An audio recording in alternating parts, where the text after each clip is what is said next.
محفل کے آداب کے خلاف ہے کہ ہم بکھر کے بیٹھیں.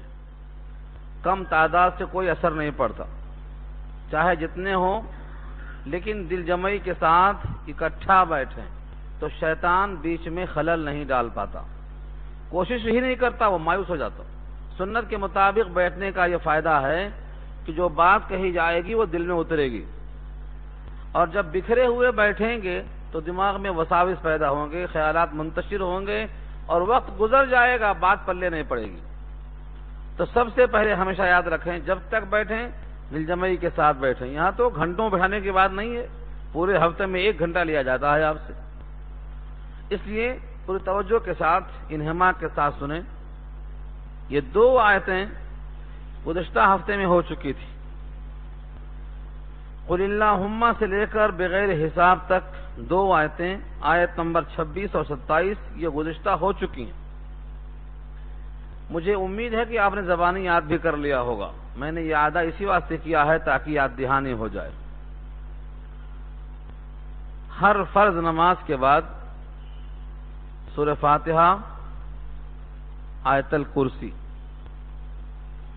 اور آیت شہید اللہ جو پیچھے گزری، اور یہ 2 آیتیں قل اللہم سے لے کر بغیر حساب تک جو بندہ سمجھ کر شعور کے ساتھ پڑھے گا، اللہ تعالیٰ اس کو حضرت القدس یعنی مقام مخصوص میں جگہ عطا فرمائیں گے، اور اس کے لیے 70 حاجتیں پوری کریں گے، اور اس پر 70 مرتبہ نگاہ رحمت ڈالیں گے.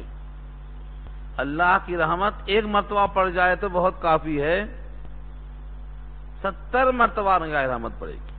لیکن یہ سب پڑھنا کب ہے؟ فرض نماز کے بعد. نماز چھوڑ کے پڑھیں گے تو فائدہ نہیں. پہلی شرط یہی ہے. گویا نماز پڑھنے والا ہی ان کی پابندی کر سکتا ہے، نماز چھوڑنے والے کا کوئی تعلق اس سے نہیں. تو ان تمام چیزوں کو آپ زبانی یاد کریں. سورہ فاتحہ تو آپ کو یاد ہے، آیت الکرسی یاد ہے، اور شہید اللہ ایک ہی آیت ہے، شہید اللہ انہ لا الہ الا ہو، یہ پوری ایک آیت یاد ہے. اور پھر یہ 2 آیتیں قل اللہم سے بغیر حساب تک. تو انشاءاللہ اللہ کی رحمتوں کی طرف آپ محتاج نہیں ہوں گے، رحمت برسیں گی آپ پر. اور جب 70 حاجتیں آپ کی پوری ہوں گی تو حاجتیں پوری کرنے والا خود جب متوجہ ہوگا تو آپ پریشان نہیں ہوں گے. وہ خصوصی رحمت کے حصول کا ذریعہ ہے یہ. اس واسطے میں نے یہ ادا کیا ہے ان آیتوں کا. اس کے بعد جو بندہ ان آیتوں کو پڑھے گا، اگر شعوری ایمان کے ساتھ سمجھ کر پڑھے گا تو اس کی کیفیت میں اضافہ ہوگا. گزشتہ ہم نے اتنا ہی بتایا تھا کہ نبی کریم صلی اللہ علیہ وسلم نے پیشن گوئی فرمایا کہ آئندہ روم کے سرخ محلات اور یمن کے عظیم محلات اور فارس کے بڑے بڑے محلات، یہ سب اسلام کے ماتحتی میں آنے والے ہیں. تو لوگوں نے مذاق اڑایا تھا، کیونکہ حالات دیکھا. غزوہ خندق تاریخی نام ہے، جس کو قرآن کی زبان میں غزوہ احزاب کہا جاتا ہے. سن 5 ہجری کا واقعہ ہے، جب سارا علاقہ ٹوٹ پڑا مسلمانوں پر ختم کرنے کے لیے. اپنے دفاع کے لیے، تحفظ کے لیے کوئی شکل نظر نہیں آئی تو مدینے کے اطراف خندقیں کھودی گئیں. 40 ہاتھ 10 آدمیوں پر تقسیم کیا گیا. بنفس نفیس خود محمد مصطفیٰ صلی اللہ علیہ وسلم مٹی کھودنے میں شریک ہوئے. ایک پتھر سامنے آ گیا، نہیں ٹوٹ رہا تھا. اتفاق سے وہ سلمان فارسی کے حصے میں تھا، آپ کو محسوس ہوا. جا کر نبی صلی اللہ علیہ وسلم سے کہا کہ یہ پتھر نہیں ٹوٹ رہا ہے. آپ نے پھاوڑا خود ہاتھ میں لیا اور پہلی ضرب لگائی تو اس کے اندر چٹان سے شعلے نکلے. ان شعلوں میں آپ کو ایران کے محلات دکھائی دیے، فارس کے محلات دکھائی دیے. دوبارہ پھر مارا تو اس میں آپ کو رومیوں کے محلات دکھائی دیے. تیسری بار پھر مارا تو فرمایا کہ اس میں یمن اور صنعاء کے محلات دکھائی دیے اور یہ پتھر چکنا چور ہو چکا ہے۔ یہ خبر جب کی گئی تو لوگوں نے کہا اپنی جان کے لالے پڑے ہیں، مدینے میں چھپنے پناہ لینے کے واسطے خندقیں کھود رہے ہیں اور ایسے خواب بڑے بڑے دکھائے جاتے ہیں، کہاں کسرا اور قیصر کے محلات، کہاں صنعاء یمن کے محلات، کیسے بڑے بڑے خواب دیکھے جا رہے ہیں۔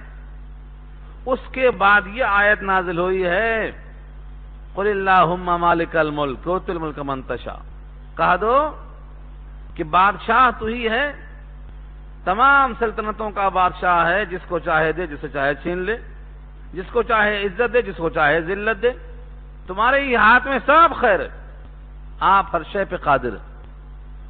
یہ اللہ نے اس حالت میں کہلوایا، تو کیا ہماری حالت اس سے گئی گزری ہے؟ اس زمانے میں خندق کھودنے کی نوبت تو نہیں آ رہی ہے آپ کو؟ آپ تو اپنے گھروں میں سڑکوں میں گھوم رہے ہیں، پھر رہے ہیں اور اسلام پر عمل کر رہے ہیں۔ اگر آپ ان حالات کو سامنے رکھ کر ان آیات کو پڑھیں گے، اللہ کی قدرت کا استحضار ہوگا، تب جا کر کے مذکورہ رحمتوں کے مستحق بنیں گے آپ۔ اس لیے میں نے اس کا اعادہ فرمایا۔ لیکن یہ پڑھنے والا، اللہ کو بادشاہ ماننے والا، خیر کا مالک اللہ کو تسلیم کرنے والا، جو یہ کہے گا کہ تم رات کو دن میں اور دن کو رات میں داخل کرنے پر قادر ہو، مردے سے زندے کو، زندے سے مردے کو نکالنے پر قادر ہو، جس کو جتنا چاہے رزق دینے پر قادر ہو، جو اللہ پر اتنا یقین رکھے گا اس کا تعلق اللہ والوں سے ہوگا، اللہ کے باغیوں سے نہیں ہوگا۔ یہ اگلی آیت میں کہا جا رہا ہے لا يتخذ المؤمنون الكافرين اولیاء من دون المؤمنین، نہ بنائیں مومن کافروں کو دوست ایمان والوں کو چھوڑ کر۔ یہ آیت یہی نہیں ہے، قرآن پاک میں کئی مقام پر یہ آیت آئی ہے۔ سورہ ممتحنہ 28واں پارہ، یہ آیت وہاں موجود ہے دوسرے انداز سے۔ مومن آدمی مومن سے دوستی کرے گا، یعنی جو اللہ کا بندہ ہے وہ اللہ کے بندوں سے قریب ہوگا۔ اللہ کے دشمنوں سے قریب کیسے ہو سکتا ہے؟ ایک مقام پہ تو فرمایا ترہبون بہ عدو اللہ وعدوکم، اللہ کے دشمن کو اور تمہارے دشمن کو تم مرعوب کرنے کی خاطر اکٹھا ہو، تیاری کرو۔ وَأَعِدُّوا لَهُم مَّا اسْتَطَعْتُم مِّن قُوَّةٍ وَمِن رِّبَاطِ الْخَيْلِ ترہبون بہ عدو اللہ وعدوکم، گھوڑے تیار کرو، آلۂ جہاد تیار کرو، کس کے لیے؟ تمہارے دشمن اور اللہ کے دشمن کو مرعوب کرنے کے لیے۔ تو اللہ کا دشمن کس کا دشمن ہے؟ ہمارا بھی دشمن ہے۔ جو ہمارے رب کا نہیں وہ ہمارا بھی نہیں۔ بھلا یہ ممکن ہے کہ ایک بندہ اللہ کا ہو اور پھر اللہ کے دشمن سے دوستی کرتا ہو؟ کہنے کو بات بہت آسان ہے، پھر شیطان کس کا دشمن ہے؟ شیطان آدم سے لے کر اب تک دشمنی کر رہا ہے، اس سے ہم دوستی کیوں کر رہے ہیں؟ اگر آپ صبح سے شام تک جائزہ لیں تو ہم دشمنی نہیں کر رہے ہیں، اس سے دوستی کر رہے ہیں۔ قد آدم آئینے میں کھڑے ہو کر گریبان پکڑ کے خود سے پوچھو کس کس مقام پر شیطان کی اتباع کر رہے ہیں؟ اللہ نے کہا کلام پاک میں انہ لکم عدو مبین، تمہارا کھلا دشمن ہے، تمہارے باپ دادا آدم سے لے کر اب تک ہر ایک کا دشمن ہے۔ اس نے علل اعلان چیلنج کیا ہے کہ میں تمہارے پیچھے چلنے والوں کو جہنم میں لے کر جاؤں گا، چھین کر لے جاؤں گا، رات دن صبح شام آگے پیچھے نیچے اوپر ہر طرف سے آؤں گا۔ ولا تجد اکثرهم شاکرین، ان میں سے اکثر کو آپ شاکر نہیں پائیں گے، نہ شکرہ کر دوں گا۔ اتنا چیلنج کرنے والا اور پھر ہم اسی کی بات مانے چلے جا رہے ہیں۔ اور اگر کہا جاتا ہے کہ اس کی اتباع نہ کرو تو ہم میں سے بہتوں کو برا لگتا ہے، وہ سمجھتے ہیں کہ بھلا ہم اس کی اتباع، لیکن صبح سے شام تک جو ہم کام کرتے ہیں ٹک کرو، میں نشاندہی نہیں کرنا چاہتا، صبح سے شام تک کتنے کام ہیں جو اللہ کی خاطر کر رہے ہیں آپ، اور کتنے کام ہیں جو اللہ کے دشمن شیطان کی خاطر کر رہے ہیں، ٹک کر کے دیکھو شام میں۔ گن لو شام تک. تو اس آیت میں کہا جا رہا ہے کہ مومن دوستی کرے گا، مومن سے کافروں سے دوستی نہیں کرے گا. کبوتر اڑتا ہے کبوتر کے ساتھ، اور کوا اڑتا ہے کوے کے ساتھ، اور باز اڑتا ہے باز کے ساتھ. کند ہم جنس با ہم جنس پرواز، کبوتر با کبوتر باز با باز. آپ تو اللہ کے بندے ہیں، اور آپ کا لباس، آپ کا حلیہ، آپ کا کھانا پینا، آپ کی ساری تہذیب اللہ کے دشمن کی طرف چلی گئی. یہ کیسے ہو سکتا ہے؟ اللہ نے یہاں یہ فرمایا لا يتخذ المؤمنون الکافرین اولیاء من دون المؤمنین. اور بین ہی یہی آیت انشاءاللہ پھر آئے گی سورہ مائدہ کے اندر. سورہ مائدہ میں فرمایا یا ایھا الذین آمنوا لا تتخذوا الکافرین اولیاء من دون المؤمنین. کافروں کو دوست نہ بناؤ. اس قسم کی آیتوں کو جمع کیا ہے ہمارے دشمنوں نے، اور الزام لگایا ہے کہ اسلام میں رواداری نہیں، محبت نہیں، خلوص نہیں، ملنساری نہیں، بھائی چارگی نہیں، قومی یکجہتی نہیں، پیار و محبت نہیں. اس قسم کی آیتوں کو لے کر جوڑا ہے، حالانکہ یہ تعمیر غلط ہے. ہر اینٹ بے غلطی ہے. نبی کریم صلی اللہ علیہ وسلم نے غیر مسلموں سے تعلق قائم کیا ہے. وہ ان آیتوں سے تعارض نہیں ہے، لیکن لوگوں کو سمجھانا مشکل ہے. مکہ فتح ہو گیا، سارے مجرم سامنے ہیں، سر جھکائے ہوئے ہیں، کیونکہ لڑنے کی طاقت آج نہیں باقی ہے. 10,000 خون آشام تلواریں صحابہ کی شکل میں پیچھے کھڑی ہیں، اشارہ ہو تو ان کو ختم کر دیں. ان میں وہ بھی تو تھے جنہوں نے زینب کو حالت حمل میں اونٹ سے ڈھکیل دیا تھا. وہ مجرم بھی اس میں موجود ہیں. جنہوں نے غزوہ وحد میں چچا حمزہ کو شہید کیا تھا، وہ مجرم موجود ہیں. سارے مجرمین موجود ہیں. کیا انتقام لینا ممکن نہیں تھا؟ لیکن کیا کیا آپ نے؟ لا تثریب علیکم اليوم اذهبوا فانتم الطلقاء. آج تم پر کوئی الزام نہیں، کوئی مواخذہ نہیں، تم سب آزاد. تو اس آیت کو بیس بنا کر نبی صلی اللہ علیہ وسلم کے ان تعلقات کو دکھا کر کہتے تعارض ہے. تعارض نہیں ہے. سمجھو تعلقات کی 4 قسمیں ہیں. تعلقات کی 4 قسمیں ہیں. مومن کا تعلق مومن سے ہوگا، چاروں درجے میں جائز ہے. سب سے پہلی قسم کا نام ہے قلبی تعلق، جذباتی لگاؤ، دل کی گہرائیوں سے محبوبیت کا درجہ، کہ جب وہ مارا جاتا ہے میدان کارزار میں تو ہم یہاں راتوں میں آہیں بھرتے ہیں. ملال ہوتا ہے. جب ایک مسلمان کو افغانستان میں مارا جاتا ہے تو ہمارے دل سے آہ نکلتی ہے. یہ کیا ہے؟ یہ قلبی تعلق ہے. جیسے سارا جسم ہمارا مربوط ہے، اگر پاؤں میں کانٹا چبھتا ہے تو آنکھ روتی ہے. بنی آدم آز آئے ایک دیگرنت. جتنے بنی آدم ہیں سب ایک عضو کی طرح ہیں. اگر ایک انگلی کاٹی جائے تو آنکھوں سے آنسو برستا ہے. سارے عالم میں جب کہیں مسلمانوں پر ضرب پڑتی ہے تو جس کے دل میں ایمان کی عظمت ہوتی ہے وہ مومن راتوں میں ترستا ہے، رب کریم سے دعائیں کرتا ہے، روتا ہے، لرزتا ہے. یہ کون سا تعلق ہے؟ یہ قلبی تعلق ہے. اس کا نام ہے ہمارے کلام پاک کی زبان میں موالات. موالات کے معنی رازدارانہ تعلق، گہرا تعلق، قلبی تعلق، والہانہ تعلق. یہ مومن کا مومن سے جائز ہے، مومن کا کافر سے جائز نہیں ہے. اور دوسرا وہ تعلق ہے جس کو ہم کہتے ہیں مدارات، خاطر تواضع. وہ آیا تو بٹھاؤ، پلاؤ، کھلاؤ، اور ہم گئے تو وہ آئے کھلائے پلائے.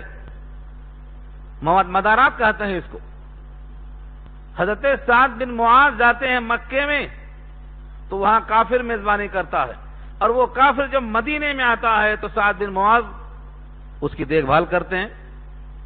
کیا ہے یہ مدارات ہے، خاطر تواضع کرنا۔ یہ اسلام میں اس وقت جائز ہے جبکہ اس سے ہماری جنگ نہ ہو رہی ہو، اگر حربی کافر ہے تو یہ بھی جائز نہیں ہے۔ اور تیسری قسم ہے جس کا نام ہے کاروبار کرنا، بزنس کرنا، تجارت کرنا، جس کا نام معاملات ہے۔ تو موالات، مدارات اور معاملات، یہ کاروبار کرنا جائز ہے، ان سے لینا، بیچنا، خریدنا سب جائز ہے، کوئی رکاوٹ اس کے اندر نہیں ہے۔ اور ایک ہے مواسات۔ مواسات کے معنی غم میں شریک ہونا، دکھ درد میں شریک ہونا، پرسہ دینا، بیماری میں عیادت کرنا۔ نبی کریم صلی اللہ علیہ وسلم نے یہودیوں تک کی عیادت کی ہے۔ یہ سب چیزیں جائز ہیں، انسانی بنیادوں پر ان کی عیادت کریں گے، ان کی خاطر مدارات کریں گے، ان سے معاملات کریں گے۔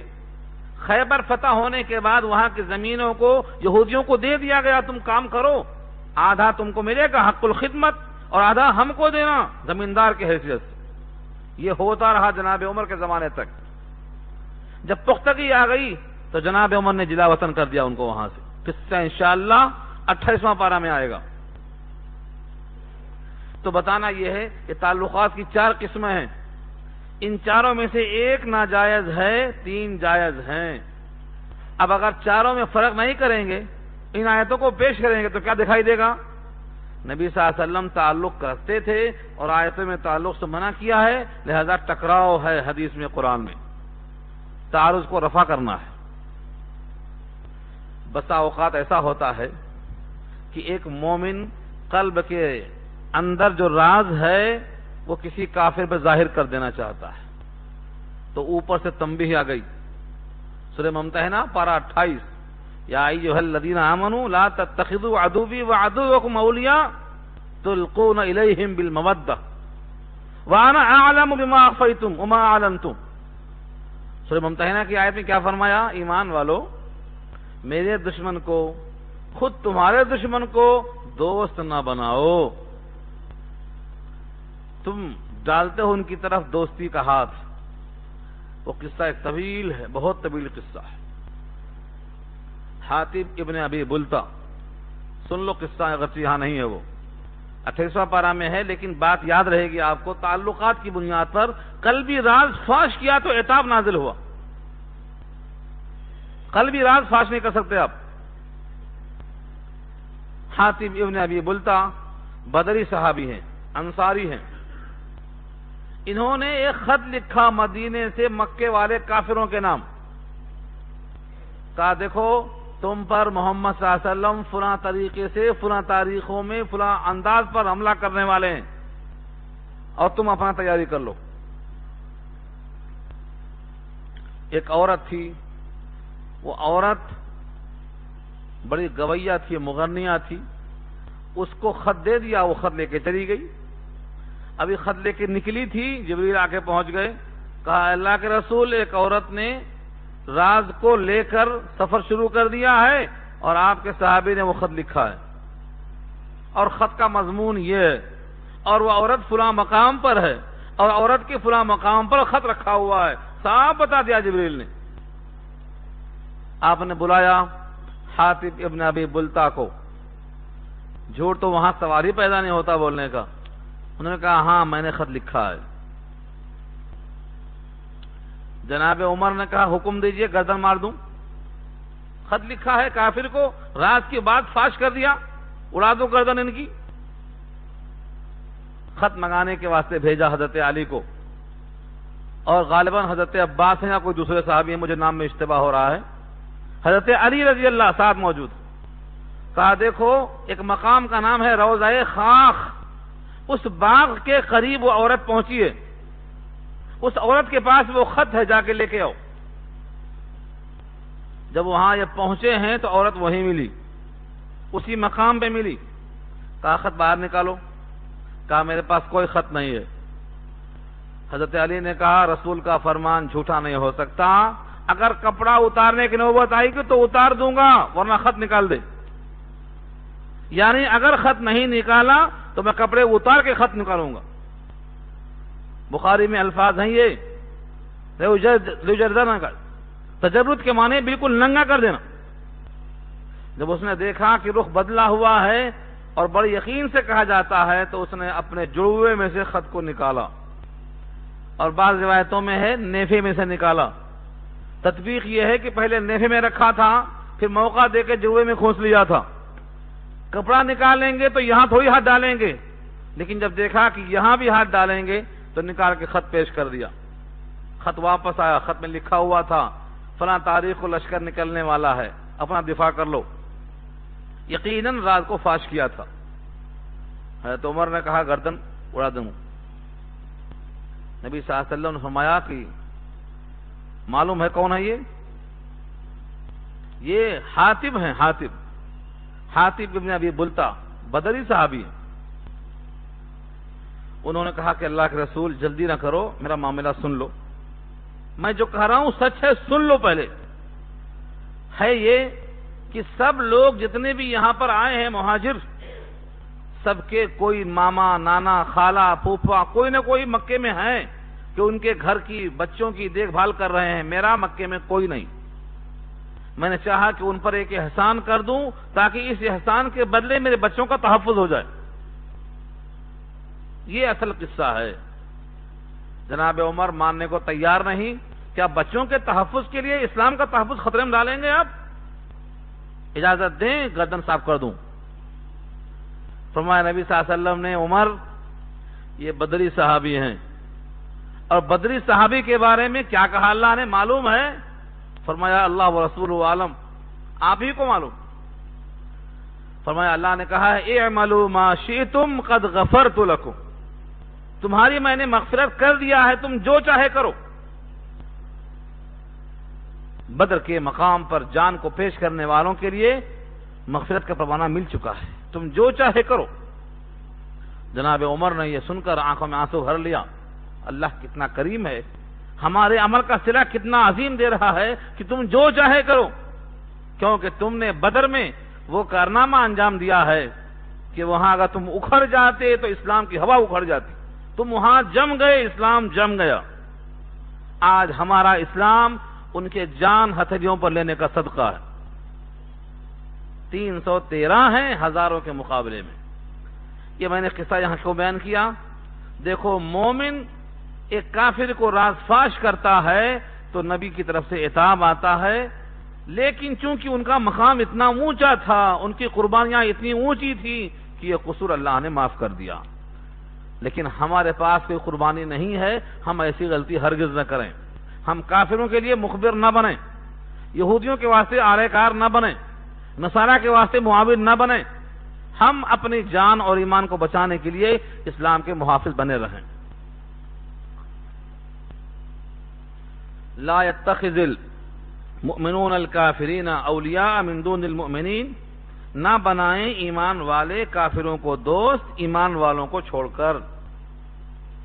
ومن يفعل ذلك, اور جو ایسا کرے یعنی مومن کو چھوڑ کر دوستی کر لے کافروں سے, فلیس من اللہ فی شیء, تو نہیں ہے وہ اللہ کے پاس سے کسی بھی مقام پر, یعنی اس کی کوئی حیثیت نہیں, نہ وہ اب ایمان والا ہے نہ ایمان پر قائم ہے, ختم ہو گیا قصہ اس کا. الا ان تتقوا منہم تقا, مگر یہ کہ تم اس سے بچنا چاہو بچا کر.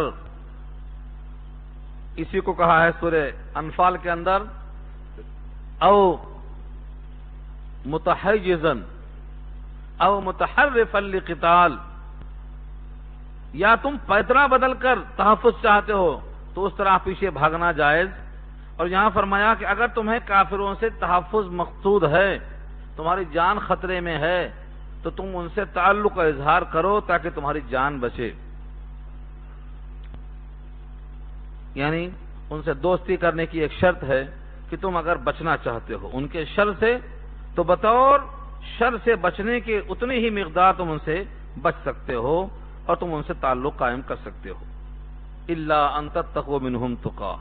اب ایک جملے کو لے کر کے ہر شخص کہے گا کہ مجھے کافروں سے ڈر ہے, اسی واسطے میں گنیش جی کا چندہ دے دیتا ہوں، اسی واسطے میں فلاں کام کر دیتا ہوں۔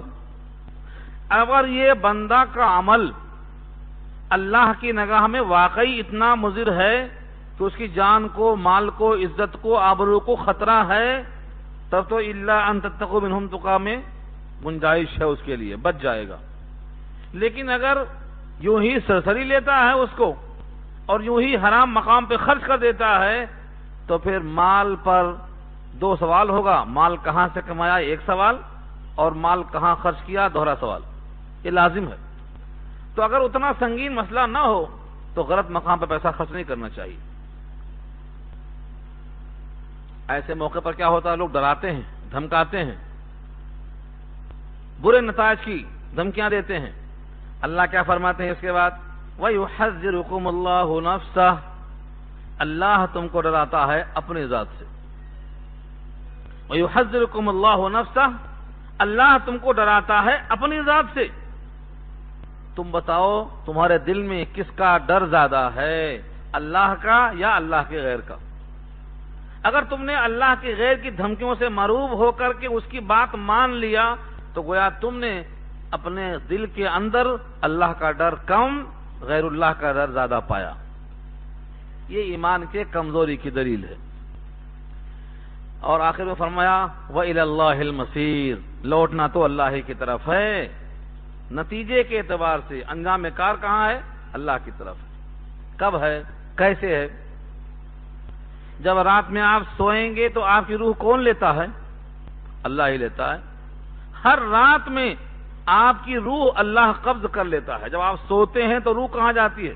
اللہ یتوفی الانفس حین موتها والتي لم تمت فی منامها۔ یہ منام کیا ہے؟ نیند۔ نیندوں میں روز ہماری روح اللہ قبض کر لیتا ہے۔ جو روزانہ قبض کر لیتا ہے وہ ایک آخری دن ضرور قبض کرے گا۔ تو وَإِلَيْهِ الْمَصِيرُ، لوٹنا کدھر ہے؟ ہمیں اللہ کی طرف لوٹنا ہے۔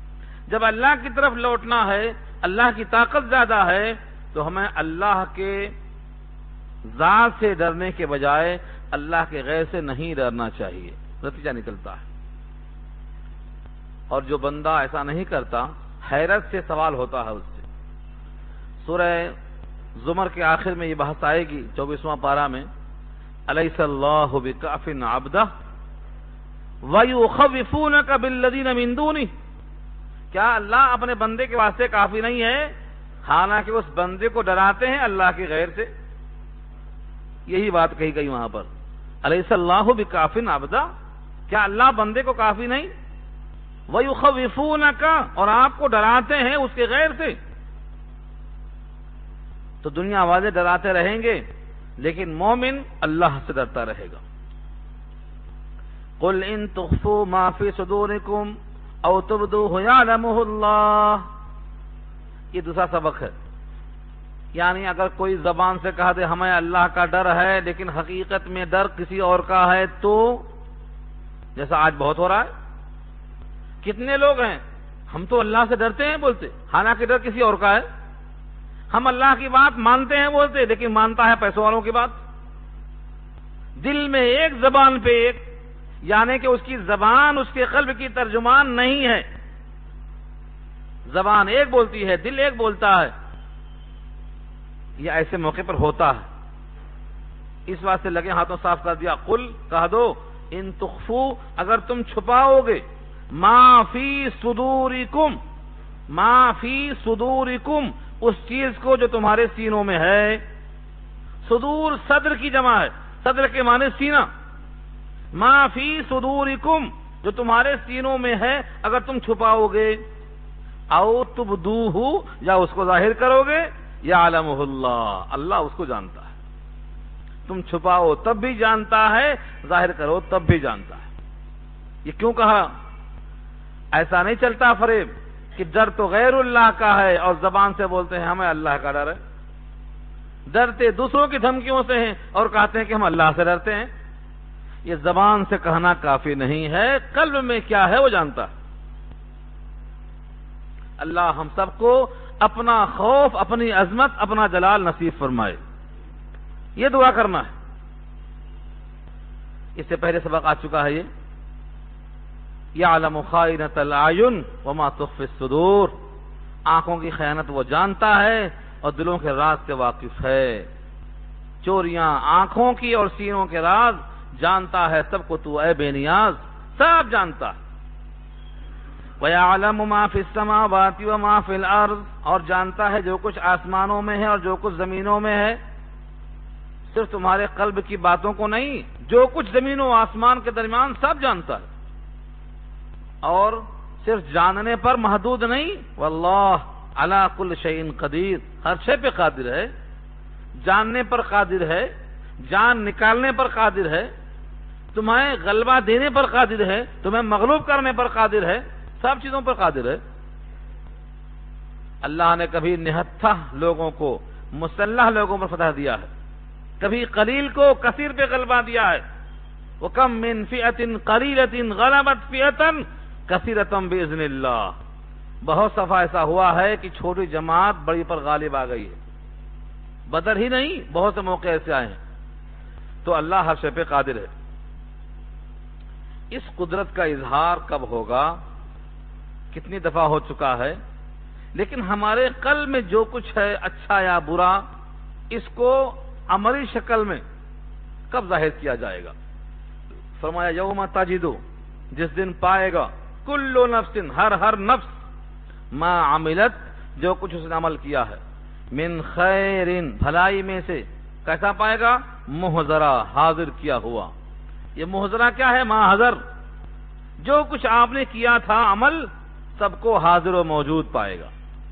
سبحان اللہ کہا تھا، پائے گا۔ نمازیں پڑھی تھیں، پائے گا۔ صدقہ دیا تھا، پائے گا۔ السلام علیکم کہا تھا، پائے گا۔ راستے سے کانٹا ہٹایا تھا، پائے گا۔ سنت کی ترغیب دی تھی، پائے گا۔ ایک ایک عمل کا صلہ موجود پائے گا۔ یہاں تک اگر رائی کے دانے کے برابر نیکی ہے تو موجود پائے گا، ذرہ برابر خیر و شر ہے تو موجود پائے گا۔ یہ ہم کہہ دیتے ہیں، یقین نہیں آتا۔ خندہ پیشانی کے ساتھ کسی سے ملنا اور راستہ بتا دینا، اس کا صلہ بھی موجود پائے گا۔ بخاری کی روایت میں ہے، داہنے جیب میں پیسہ تھا اور بوقت حاجت بائیں جیب میں ہاتھ ڈالا اور دل میں خطرہ لگا کہ شاید پاکٹ غائب ہو گئی۔ پھر مان خیال آیا شاید اس جیب میں ہو، ہاتھ ڈالا تو موجود پایا۔ فرمایا اس وقفے میں جو جھٹکا لگا ہے، اس جھٹکے کا ثواب موجود پائے گا۔ مثال دے کے بتایا نبی کریم نے، ایک ایک لمحے میں جو ہم نے کیا کرتے ہیں سب موجود پائے گا۔ یوم تجد کل نفس ما عملت من خیر محضرا وما عملت من سوء، اور جو برائی کیا وہ بھی پائے گا۔ وما عملت من سوء، ان دونوں کو جوڑنا ہے تو جوڑ لو، فمن یعمل مثقال ذرۃ خیرا یرہ ومن یعمل مثقال ذرۃ شرا یرہ، جس طرح ذرہ برابر خیر دیکھے گا ایسے ہی ذرہ برابر شر دیکھے گا۔ تو پہلے کہا من خیر، بھلائی میں سے کرے گا، محضرہ، وما عملت من سوء، محضرہ، دونوں کو موجود پائے گا۔ اور جب برائی کو پائے گا تو کیا برائی کو دیکھ کر خوش ہوگا؟ نماز حسین عورت کی شکل میں آئے گی اور نماز کو چھوڑنے والے کے لیے وہ عورت بھوت کی شکل میں آئے گی، تو کیا اس کو پیار کرے گا، قریب ہوگا؟ دیکھو یہاں نقشہ کھینچا، تودو لو ان بینہا وبینہ امدا بعیدا، تمنا کرے گا کاش اس کے درمیان اور اس برائی کے درمیان بڑی لمبی مسافت ہو جاتی، یہاں سے کلکتہ تک دور ہو جائے۔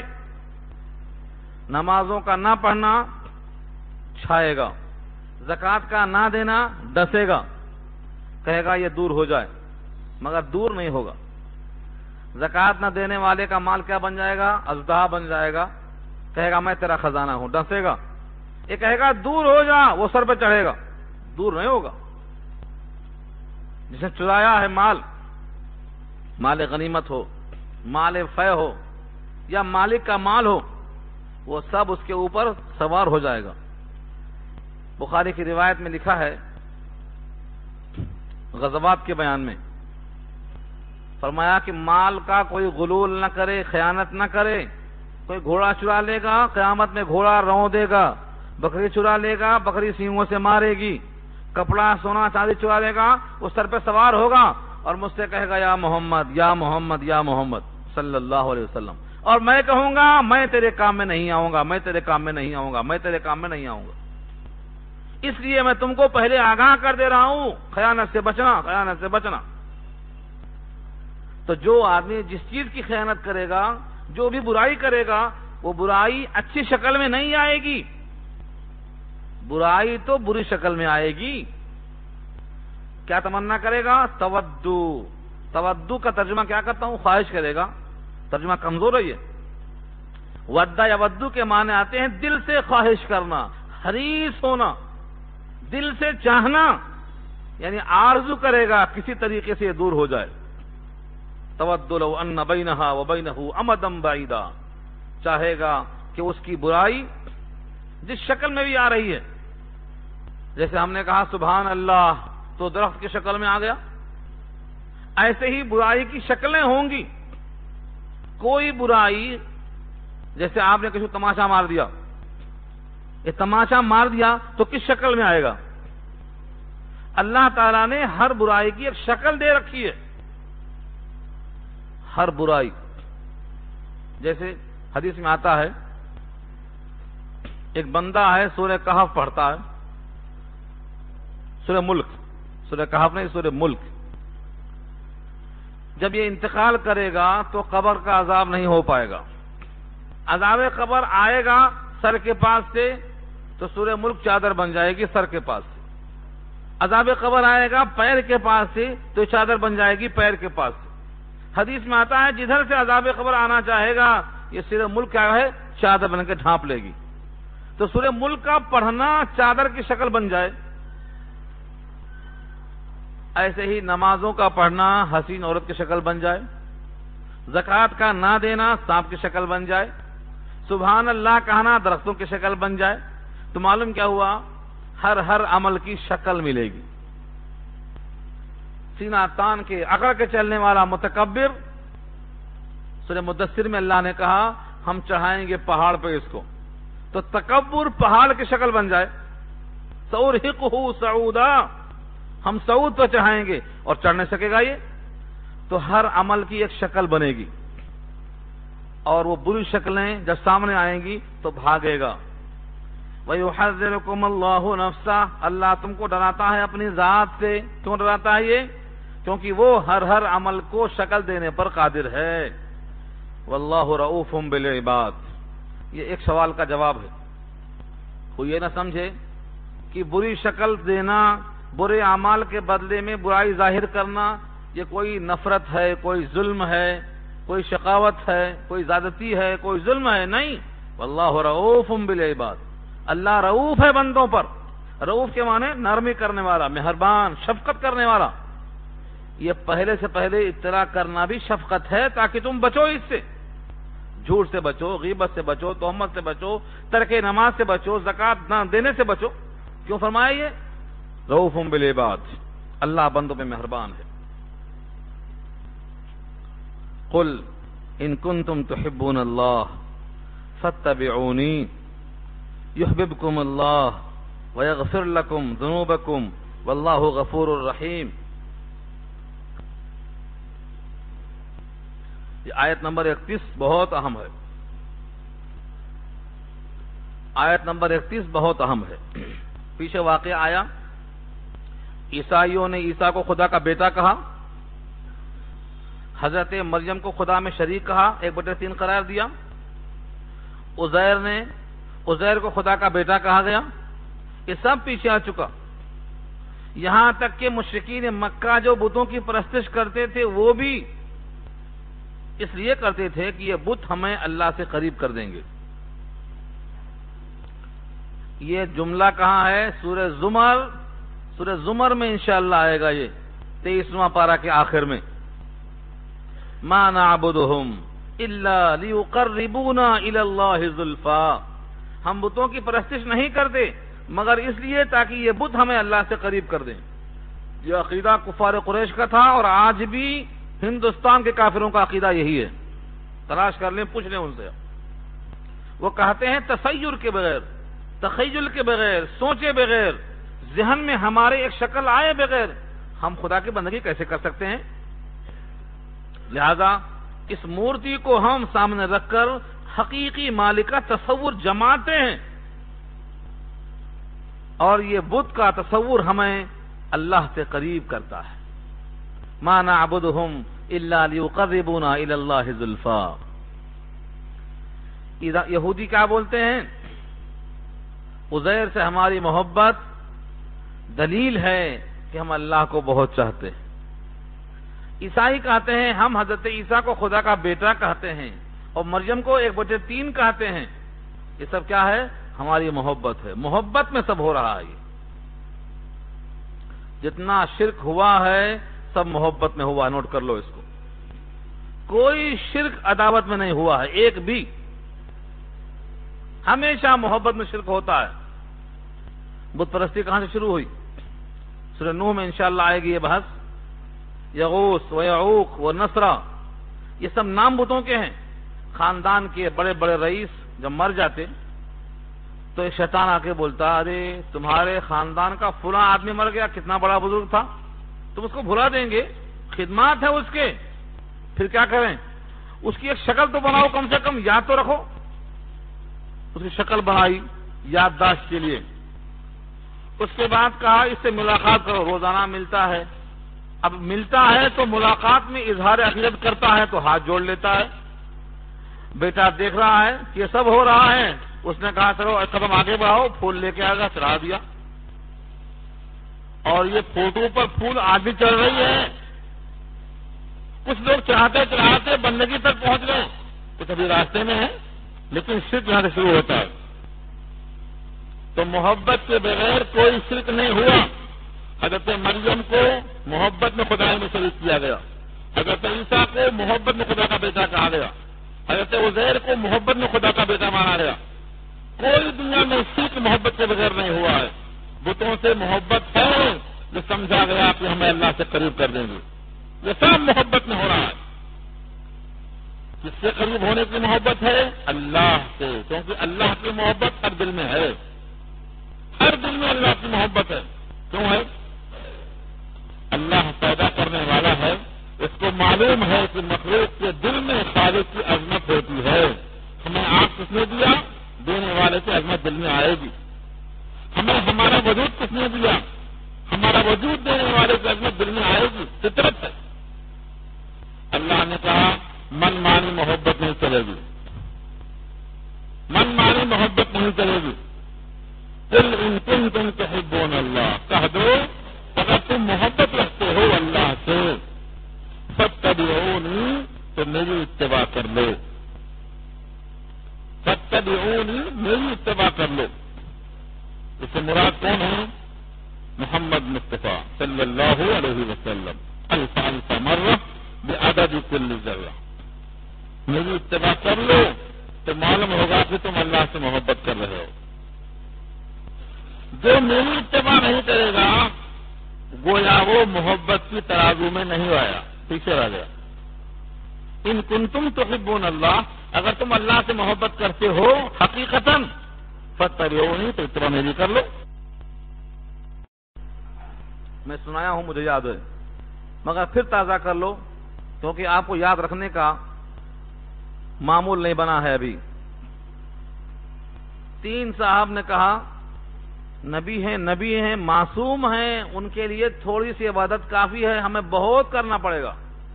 لہذا ایک نے فیصلہ کر لیا کہ میں ہمیشہ روزہ رکھوں گا، کبھی کھانا نہیں کھاؤں گا، اور ایک نے کہا کہ میں ہمیشہ رات بھر کھڑا رہوں گا، تہجد پڑھتا رہوں گا، سوؤں گا نہیں، اور ایک نے کہا میں کبھی بیوی کے پاس جا کر لذت حاصل نہیں کروں گا، ہمیشہ بغیر نکاح کے رہوں گا۔ کیوں کہا تھا بھائی یہ سب؟ یہ بخاری میں روایت موجود ہے۔ تینوں نے اپنے عمل کو نبی کے عمل کے مقابلے میں کم تر حقیر سمجھا، کہا نبی تو گناہگار ہوتے نہیں، معصوم ہیں، مغفور ہیں، مشکور ہیں، محبوب ہیں، تھوڑا سا عمل بھی کافی ہے، ہمیں تو بہت کرنا پڑے گا۔ لہذا یہ فیصلہ کر لیا۔ نبی صلی اللہ علیہ وسلم کو اطلاع ہوئی تو آپ نے تحقیق حال کے واسطے بلایا، کہا تم تینوں نے ایسا فیصلہ کر لیا ہے؟ فرمایا ہاں، اور اس کی وجہ یہ ہے کہ ہمارے اعمال بہت کم ہیں۔ فرمایا تم سب سے زیادہ میں اللہ سے ڈرتا ہوں، انا اعلم وانا اتقاکم، تم میں سب سے زیادہ میں اللہ سے ڈرتا ہوں، تم میں سب سے زیادہ میں اللہ کی معرفت رکھتا ہوں۔ اور اس کے بعد سنو کان کھول کے، میں شادی بھی کرتا ہوں اور بغیر بیوی کے سوتا بھی ہوں، میں روزہ بھی رکھتا ہوں اور کھانا بھی کھاتا ہوں، اور میں راتوں میں نماز بھی پڑھتا ہوں اور سو بھی جاتا ہوں۔ قسم بخدا میری اتباع کے بغیر محبوبیت حاصل نہیں ہوگی۔ جو خدا کی محبوبیت چاہتا ہے اس کے واسطے ایک ہی راستہ ہے کہ میری اتباع کر لے، فاتبعونی، میری اتباع کر لے۔ جو میری اتباع کر لے گا وہ اللہ کا محبوب بن جائے گا۔ دیکھو آگے فرمایا یحببکم اللہ، تم کو اللہ محبوب بنا لے گا۔ یحببکم اللہ، اللہ تم سے محبت کرنے لگیں گے۔ ویغفر لکم، اور تمہاری مغفرت کر دیں گے۔ کس چیز کی؟ ذنوبکم، ذنبن کی جمع ہے، گناہوں کی۔ واللہ غفور الرحیم، اور اللہ غفور الرحیم ہے۔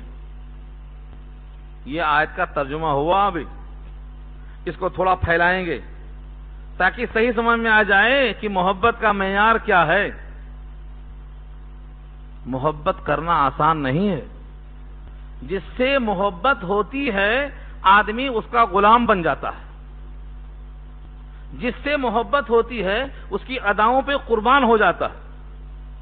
ایک صحابی ہیں، انہوں نے نبی صلی اللہ علیہ وسلم کو جب دیکھا تھا تو گریبان کھلے ہوئے تھے، زندگی بھر کبھی گریبان بند نہیں کیا۔ انہوں نے کہا میں نے نبی کو جب دیکھا تھا تو گریبان کھلے ہوئے تھے، میں کبھی اس کو بند نہیں کروں گا۔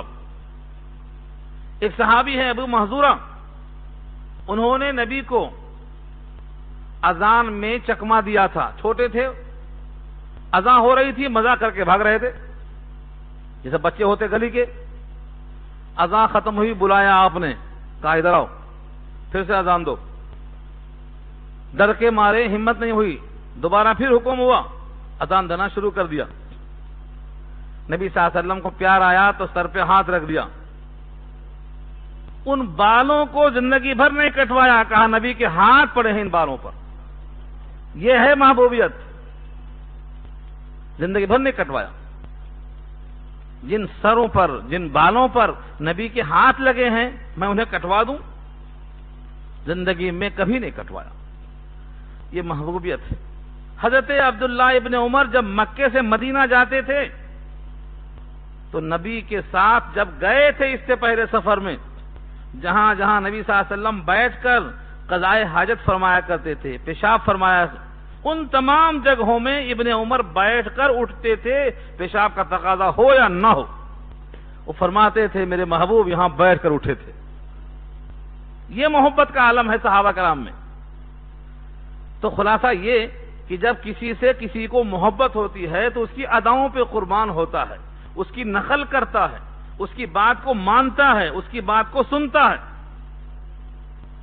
اور اگر محبت تو ہے لیکن اس کی بات نہیں مانتا ہے تو اس کی مثال میں دیتا ہوں، ذاتی رائے نہیں ہے، انشاءاللہ قرآن سے ہی ملے گی۔ حضرت ابو طالب، حضرت کیوں لگاتا ہوں؟ کیونکہ چچا ہے وہ۔ ابو طالب نے نبی صلی اللہ علیہ وسلم کی شفقت میں، پیار میں، محبت میں، پرورش میں اپنا سب کچھ لگا دیا، سگے بیٹوں سے زیادہ پیار سے پالتے رہے۔ اور جب مکے والوں نے بائیکاٹ کر دیا ہے تو 3 سال تک شعب ابی طالب کی گھاٹیوں میں قید ہو گئے۔ 3 سال تک ابو طالب بھی سب کے ساتھ پتے کھاتے رہے، کھانا نہیں تھا، درختوں کی چھال چباتے تھے یا پتوں کو توڑ کر کھاتے تھے، اور ان کے فضلے بکری کے میگنیوں کی طرح نکلتے تھے۔ مگر ابو طالب نے ایمان قبول نہیں کیا، محبت میں 3 سال پتے کھائے، محبت میں ہمیشہ ساتھ لیے پھرتے تھے، ملک یمن گئے، ملک شام گئے، تمام اسفار میں ساتھ لے کے گئے، لیکن ایمان نہیں لائے، ایمان قبول نہیں کیا۔ آخری وقت میں کہا اخترت النار علی العار،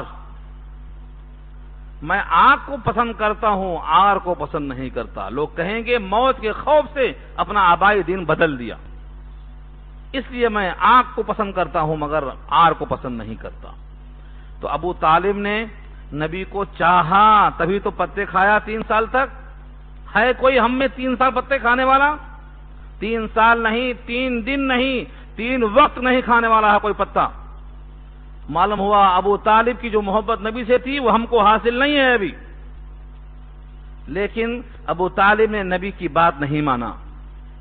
ابو طالب نبی سے محبت کرتے تھے، نبی کی بات نہیں مانا، گویا نبی کو مانا، نبی کی نہیں مانا۔ 2 لفظوں میں خلاصہ ہے، نبی کو چاہا، نبی کی نہیں چاہا، نبی کو مانا، نبی کی بات نہیں مانا۔ نتیجہ کیا ہوا؟